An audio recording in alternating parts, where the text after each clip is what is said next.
te lo le si matanga wenga le atau o tau na matua ki lingi lo kai bigai tangata I tono matanga wenga par mia sa ole official par mia ki lia uma le si ko kele nga io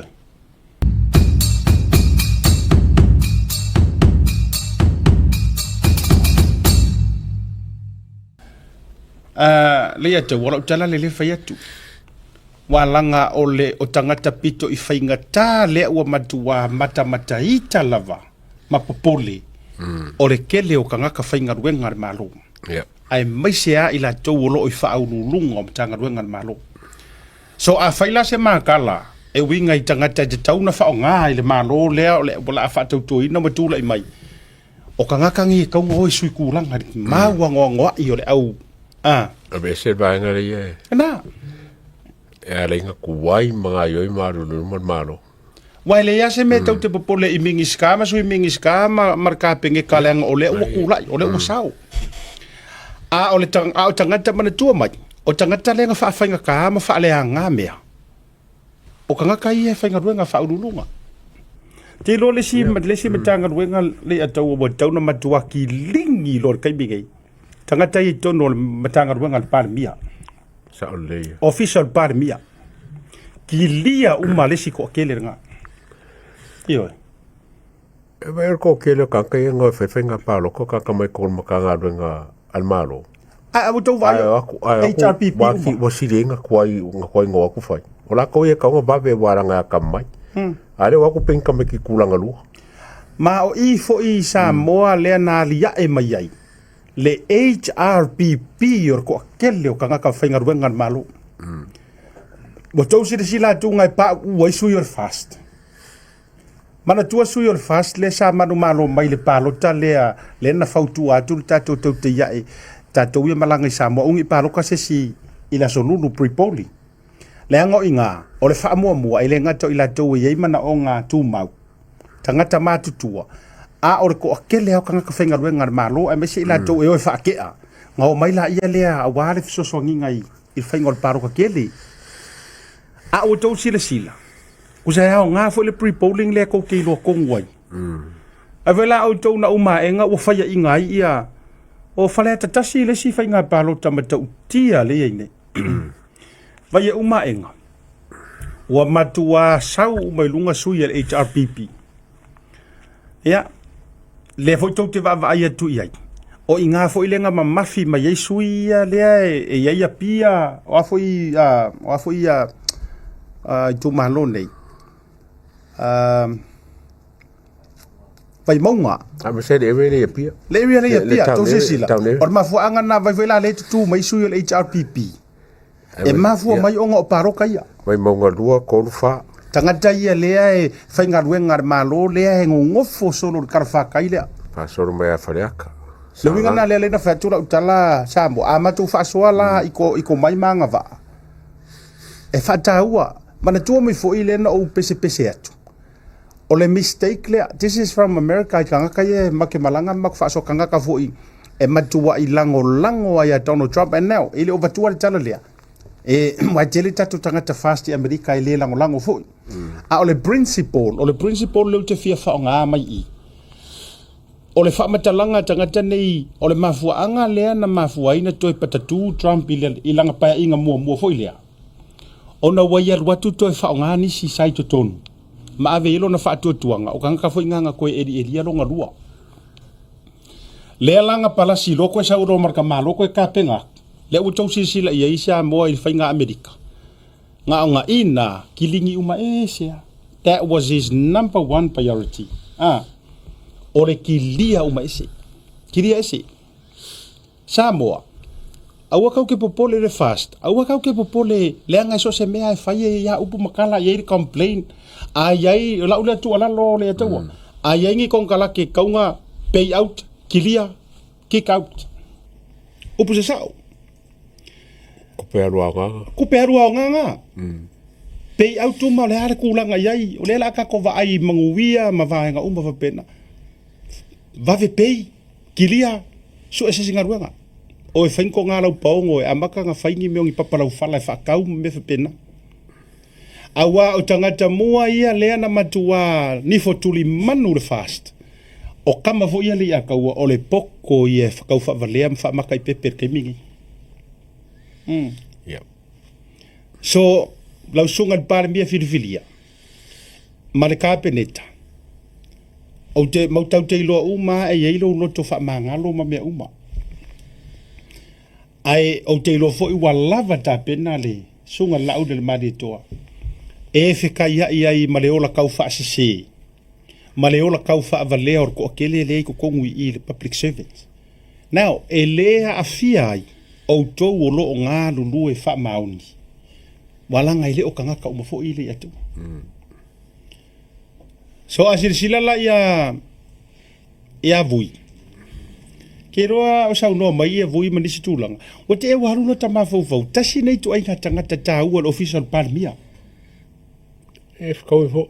Yes. Ele lei le tūlanga ilana ingilisi, ele lei lana talanoa, ele lei le anganuu, ele lei le mafau i tūlanga o le vāwhea loa ima le vā masootanga mai fafo. Iyo e. CEO le official parmia. Kasi rea.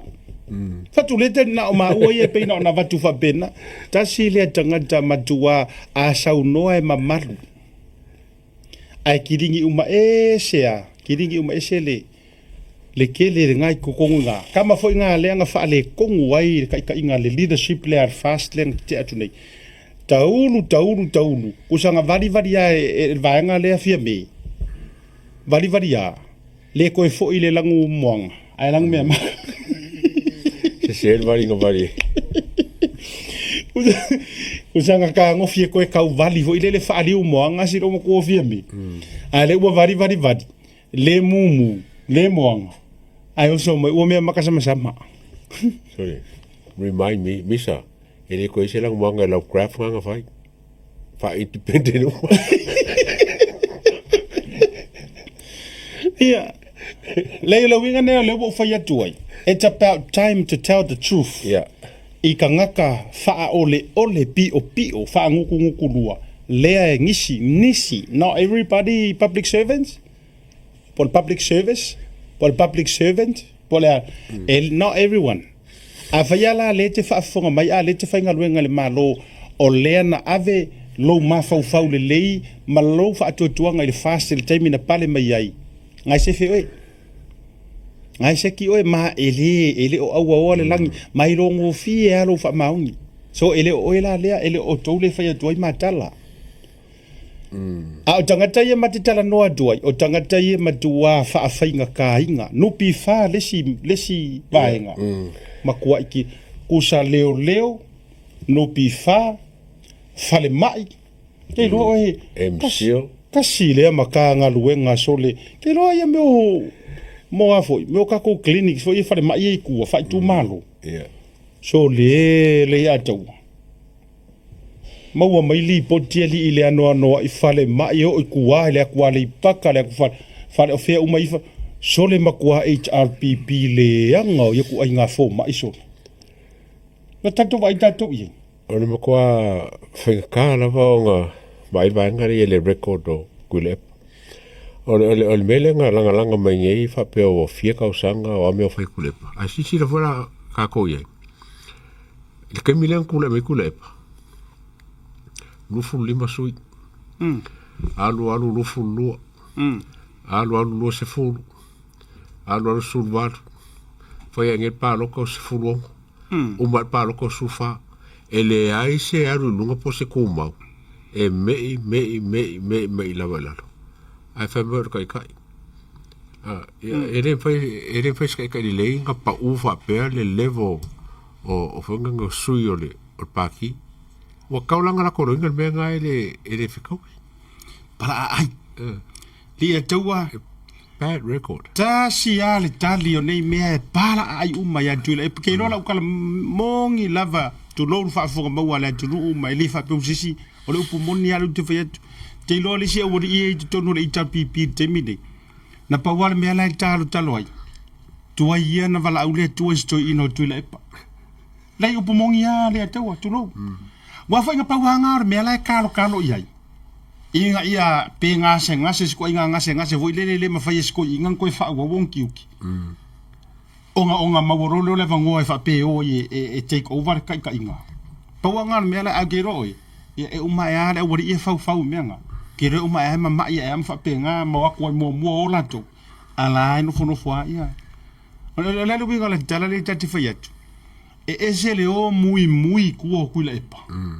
Ma o le pepelo la ko ku malo fa mai ia le o mako au kasila mako remove la mako ayo mai ese atala yo mai fa se esto ina iyo so ole melna ole tulanga le na au tatala no ai le public service ole tasile nei o fa ta inga o se tangata fa inga ruenga le malo matua HRPP o matira tila i malona totalititi mana me o failungo le social media au te fa tai ele sunga le lo ya mali tau na ia whaatanga ina mai au te au watu le ua ave ia lana tusi fo ilele lana su under the defamations rule i te tonu o Samoa o le tamaitai lea na ia shea ina lea tausi sila mai lele watu luma e whainga ruenga le officer vai o lona suafa lele o sia se lisa Olana saun olana tustu singala le na fai foi lunga na no fo share le fina ngalo fo ile o le sunga le loli el malito. E tu sa yo le fina ngalo fa ali la vai o malito. O le fina ngalo fo ile sa o sheina. Ayo so e marka ka finga wenga le ana malo le la ikikire. Ma faila na saun nga le. Ya na uto fai tau mai lunga. E vai ta to inga fa metalanga ala finga wenga le officer vai. Ngaruenga malo jesila na ono walifo ai tongi fa uma mai au areas nai fi we vili atu o e au le pisa fua e mea akama makukua o ele isi vale saupa le fe alua ino ai le lopo fe ku ilo wisu va ngolo kingo va ai ta tu lo fa fonga la tu ole wasi sila kula exposing private details private information company e whaanga to her advantage. O se mea on kuri e? Lea, tausi sila mai ei Samoa talo whae inai matua. Lea lana avatua ilo le tusi la mua. Lea lau ave le tusi wha o le tusi a le. Lea, tausi sila mai. O lea lau wha o ye le tusi lea a lea fionga i lea loli. Anga ila fu receive o le tusi lea o le su. O le complaint ma lau ave le whamsinonga. Ia le kama i mosi lea.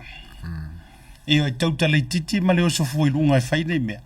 E la ufa o yeli tusile le fua mai tatu ofisa. Highlight o mai ya vaenga o le tula fono. Now, o le ua acknowledge mai e le ofisa o le vai. Samoa Water Authority. Lea. E la ua le tusile o tali mai.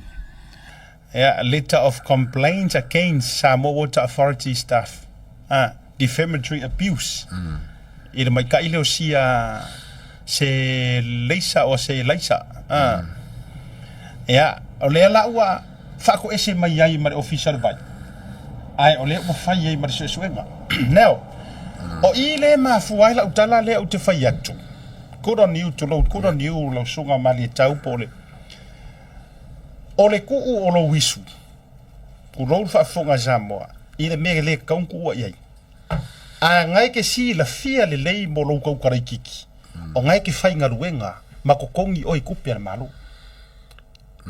E kwa rufa ngā mea al malo e te kaiska. Ai o so la ma. Wo mono ufa soa i le sunga le loli i po le sunga le loia. Wo mono ufa soa i ai. Ma mai le whaatanganga. Tūlanga uma whapene. Langa e pule inga ia i le vaenga le o lan tangi ma tūlanga wa fia. Nea wo uma whailana whamanino mai. E le ai ma se pili o alu i longa ingoa. O se lako vai. However, ia le wo oi o siona tua atina. Lai alu ai le pili o le vai ar la ua ia. Le la ngaru ia sunga mali tau tu tongi uma. A le wa kala ngoa mai ko pa mele ma mai me o information se le te tau na o so ave ilunga. Tato vai la ia o ia la ni se o mantala ia ma te fa so atu ai. I tangata ia wa o ona i tu tonu. Le au vale au laiki. o i le ataua tulou le fa'afoga le atunu ai ai se mea e faigatā ia te au moni lava ai ai se vaega e faigatā ia te au le tulaga oaoaoga kui le epa ia ua ulukigo i kagaka faigaluega gei nga o mea o onga ma le fa'aolo akaua lea ua oa'o e kagaka gei ai tatou iai na o le fa'aolo ataua lava ae fa'aogā mai ai galuega le malo ia ole tasi leo pina fa'amau le fa'afoga mai a le tunu One of the few. Rena? One of the many. Tasi o vaenga lea na maua mai i le official tutor le a taua mwhaina e whasoa i vaenga lea. Maua e kuke, e official kuke ia koe kia lua kilo o aisa o se shipment po se uka mai e amaka mai Amerika. Pes fōringa mo skaka e ngofo sa mo pe sau ave ngenga i sanga fa mo moringa mai e lenga maua o me maua i sa mo fo ia le susuenga le official kuke maua ia ya aisa ia abaku mo kanga laisa aki asalo aki kanga laisa lenga bakoi ole le o me ke ba ki foka ai ale se mea kupu ngei sau ngei Eri fa kalisi o vai aso lea pe fōringa mai o lea wa makanga ngā ioi ia ngisi o ofisa i lea wala sao aia o ngoa male ka fiofi e ngisi lunga wa ke mo mo lea vai me fape aso fao o ngei aso fa le foi sao e malmele o le whawhitainga le nā wai le whape o vaenga uma a me ole e mātou te whaitio ina i tūlanga o nanga mo mori fa malo mal fa tete le official le tute Hawaii le fa ngofie silia mal million 1.8 million le street value male afianga o tangata Samoa pe ana sao ia isa ia baila ia le atawa le pine i baila le pine i le lipoki le mai le ta auto ya ta ua awala nei le o mai ai o le import kamala le kama piua le la piua fo ya piua le